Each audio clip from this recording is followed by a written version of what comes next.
Hello guys good evening स्वागत छ अर्को एउटा नयाँ एपिसोडमा 5000 क्यास प्राइज प्रवास टिभी युट्युब च्यानलका कुनै पनि भिडियोहरू आफ्नो फेसबुक वालबाट सेयर गर्ने र सेयर गरेको स्क्रिनसट प्रवास@gmail.com मा पठाउने गोला प्रथाद्वारा तपाईँहरूलाई हामी अप्रिल 15 तारिकका दिन विजेता घोषणा गर्नेछौँ 5000 क्यास पुरस्कार जित्ने सुनौलो अवसर let's share our video guys win 5000 cash prize यो तपाईँहरूलाई सुनौलो अवसर हो प्लिज सेयर गरेर स्क्रिनसट हामीलाई पठाउन नभुल्नुहोला।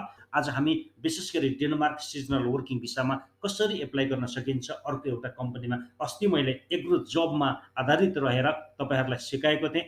आजको भिडियोमा भने म अर्को एउटा नयाँ कम्पनी छ त्यो कम्पनीमा स्टेप बाई स्टेप एप्लाई गर्ने तरिकाहरू सिकाउँछु। So keep watching, keep loving, keep supporting my YouTube channel. साथीहरू च्यानल पहिलोचोटि हेर्दै हुनुहुन्छ भने यो च्यानललाई सब्सक्राइब गरेर छेउमा रहेको बेल आइकनलाई पनि प्रेस गरिदिनुहोस् ताकि हामीले वैदेशिक रोजगार भिसा प्रोसेसिङ, इमिग्रेसन, कन्ट्री इन्फर्मेसनहरू लगायत विभिन्न ताजा ताजा समाचारहरू यहाँलाई सम्प्रेषण गर्दै आइरहेका छौँ विगतको लामो समयदेखि।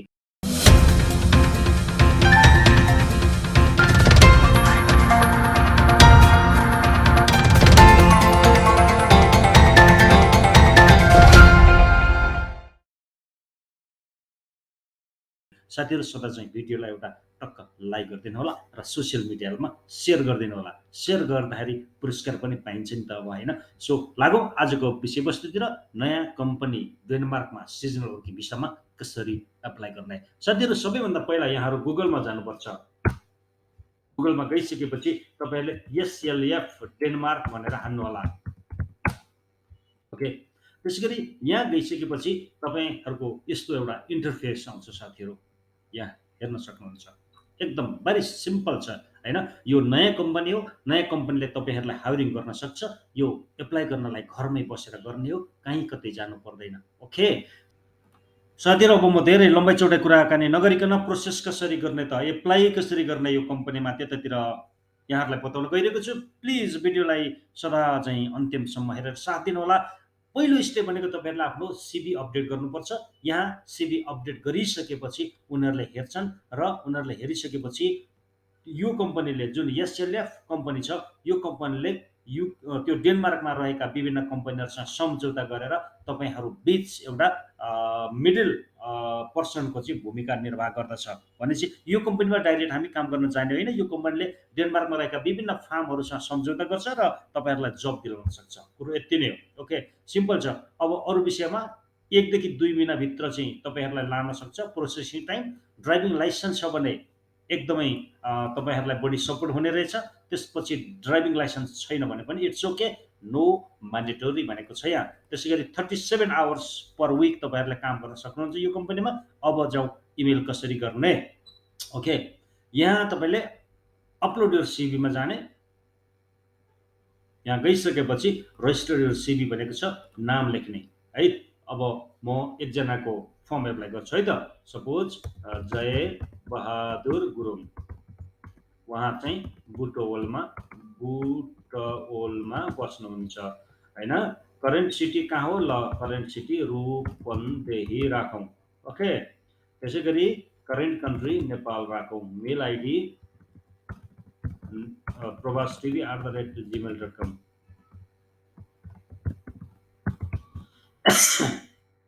त्यसै गरी फेरि पनि यहाँ इमेल आइडी टाइपिङ गर्ने, यहाँ मोबाइल नम्बर राख्ने, यहाँ कति सालमा जन्मनुभयो त्यो लेख्ने, तपाईँको इङ्ग्लिस कस्तो छ मिडियम लेख्नुहोस्। अरू के ल्याङ्ग्वेज बोल्नुहुन्छ? हिन्दी पक्कै पनि बोल्नुहुन्छ, नेपाली पक्कै पनि बोल्नुहुन्छ है,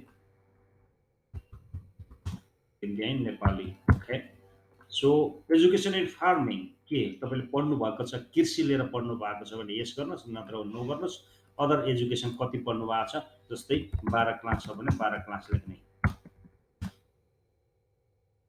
professional experience in working at farm भनेको छ, यस गरिदिनु होला। हाउ मेनी इयर्स, कहिले वर्ष? तपाईँको त 10-15 वर्ष हुन्छ नि त। हामी अब किसानहरू होइन धेरै वर्षदेखि काम गर्दै आइरहेका छौँ होइन। त्यसको लागि एटलिस्ट 10-15 वर्ष 20 वर्ष तपाईँको एज हेरेर यहाँ लेख्ने। कहाँ काम गर्नुहुन्छ? काभ्रे बनेपाल। तपाईँहरूको काम के हो? यहाँ चाहिँ रेस्पोन्सिबिलिटीहरू के हुन्, जस्तै अब मैले यहाँ केही नोट बनाएको छु, मेन्टेन क्रप्स होइन, implement production plan, prepare soil होइन, अनि सिजनल फार्मिङ, अरू के छ, work in cow farm, pig farm होइन, अनि त्यसैगरी हार्भेस्टिङ गर्नुहुन्छ होला, एप्लाई इरिगेसन गर्नुहुन्छ होला। यहाँ मैले नोट बनाएको छु साथीहरू, यो लेख्नु होला 8-10 पोइन्टहरू। ओके, टक्क लाएर मिलाएर गर्नुहोस्। त्यसपछि तपाईँ केमा काम गर्न चाहनुहुन्छ, फ्रुट पिकिङ, त्यसै गरी अर्को काउ फार्ममा काम गर्न सक्नुहुन्छ, पोल्ट्री फार्ममा काम गर्न सक्नुहुन्छ, त्यसै गरी vegetable farm, any labour work भन्नुहोस्।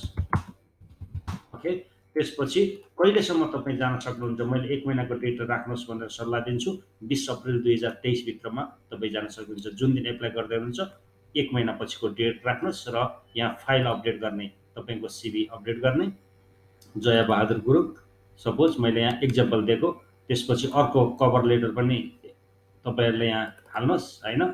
सेम सिभी र कभर लेटरले हरेक कम्पनीमा एप्लाई गर्न मिल्छ, त्यो केही प्रब्लम हुँदैन।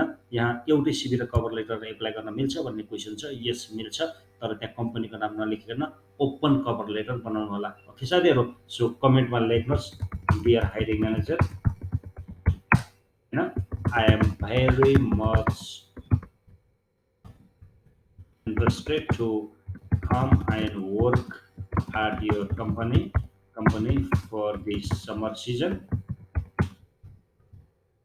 यहाँ स्पेलिङहरू मिलाउनु होला आफैले होइन, मेरो अलि टाइपिङ फास्ट भएको हुनाले यो समस्या हुन सक्छ। I am hard working, energetic,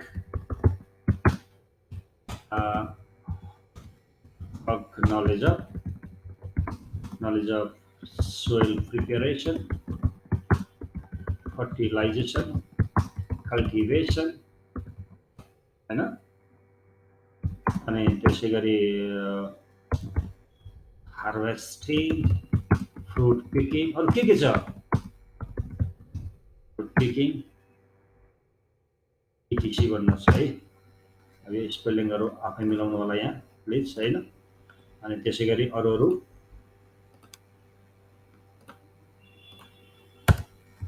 please let me know if you have any opportunity for me भन्ने र यहाँ सेन्डमा क्लिक गर्ने। ओके, सेन्डमा क्लिक गर्ने, सी यहाँ सेन्डमा। ओके, यहाँ आयो, you will receive an email in few minutes भनेर यहाँ लेख्यो होइन। अब तपाईँहरूको इमेलमा के आयो त, अब इमेलमा के आउँदो रहेछ त्यो पनि म देखाउँछु नि त होइन।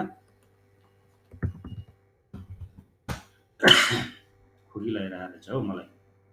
अब इमेलमा के आउँछ तपाईँलाई देखाउँछु, पक्कै पनि आयो। ए फार्म जब डेनमार्क भनेर आएछ। यहाँ चाहिँ तपाईँको माथि डेनिस ल्याङ्ग्वेज छ, तल चाहिँ इङ्ग्लिसमा पनि लेखेको होला। यो डिटेलहरू यहाँ छ होइन, सबै डिटेलहरू यहाँ छ है। कमेन्ट हामीले गरेको पनि यहाँ छ। अब यो डिटेलहरू यहाँ यिनीहरूले के भन्दो रहेछ त हेरौँ। Thank you for register, we will use it to match you with an employer in Danish agriculture भनेपछि डेनमार्कका विभिन्न कम्पनीहरूमा यिनीहरूले चाहिँ म्याच छ कि छैन तपाईँको प्रोफाइल हेर्छ र म्याच भएको खण्डमा तपाईँहरूलाई खबर गर्छ। कुरा त्यति नै हो। अब कहिलेसम्म रिप्लाई आउँछ भन्ने कुरो ठेगान हुँदैन। मलाई जहाँसम्म लाग्छ यो समर सिजनभित्रमा रिप्लाई आयो भने आयो, नत्र आउँदैन। जस्ट 1-2 महिना प्रोसेसिङ टाइम भनेको छ। पक्कै पनि तपाईँले 1-2 हप्ताभित्रमा यो कम्पनीले तपाईँलाई रिप्लाई गर्ने सम्भावना हुन्छ। यसरी तपाईँहरूले एप्लाई गर्न सक्नुहुन्छ डेनमार्क फार्म वर्कर यानि कि सिजनल वर्किङको लागि। अरू विभिन्न किसिमका के क्वेसनहरू छन् सबै कमेन्टमा लेख्नु होला। एप्लाई गर्दा के प्रब्लम आउँछ त्यो सबै लेख्नु होला। कहाँबाट यो भिडियो हेर्दै हुनुहुन्छ त्यो पनि हामीलाई बताउन नभुल्नु होला। यतिन्जेलसम्म हाम्रो भिडियो हेरिदिनु भएकोमा यहाँहरूलाई धेरै धेरै धन्यवाद ज्ञापन गर्दै म वसन्त नेपाल आज्ञा चाहन्छु।